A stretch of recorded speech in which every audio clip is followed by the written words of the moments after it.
Si Checo, tol, napansin mo nag-P11 nung sprint, ha? Oh, grabe, di ba? Nagulat ako. Lumabas yung classic na Checo na tire whisperer. Kasi Bakit? silang dalawa lang yata ni Bottas yung nag-soft sa sprint. Oh, Oo.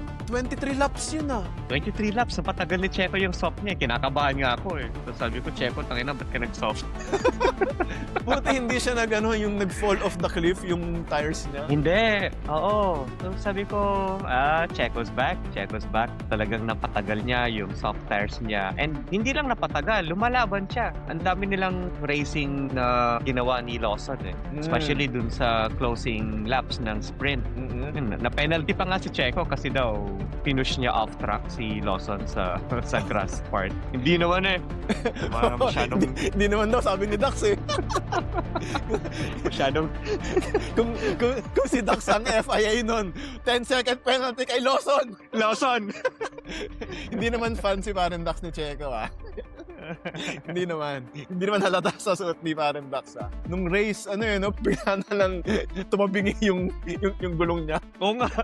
Sira daw yung suspension eh. Sayang. Hindi ko alam kung nag-touch siya doon sa Wall of Champions. Siguro doon sa gitgitan nilang dalawa ni Ocon, may wall na nasagi siya. Hindi ko alam eh kasi hindi pinakita eh. Nakita natin bigla na lang bumigay yung suspension ni Checo. Oo nga. Mag-isa. Walang katabi. Bigla na lang fine. Nasa likod niya nun si Max eh. Nakita nga ni Max yun eh na parang, uy, si Checo nag-pit bigla.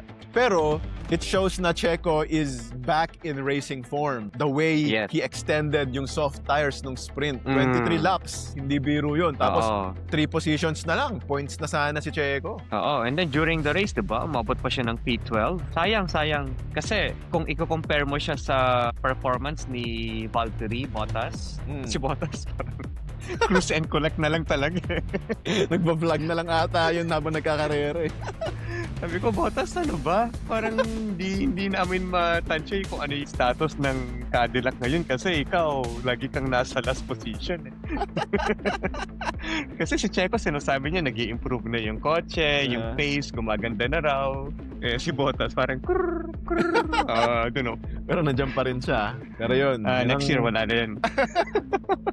Yun ang update sa Cadillac ngayon. At mga Cadillac fans, ahead ba kayo sa Aston? Kahit pa rin. Midfield / back marker ang Cadillac. Pwede pang pumasa sa midfield. Oo, Checo, galingan mo sa Monaco sa qualifying. Uy, nakapanalo sa Monaco yan, di ba, Checo? Oo, may isang panalo yan sa Monaco. Di ba?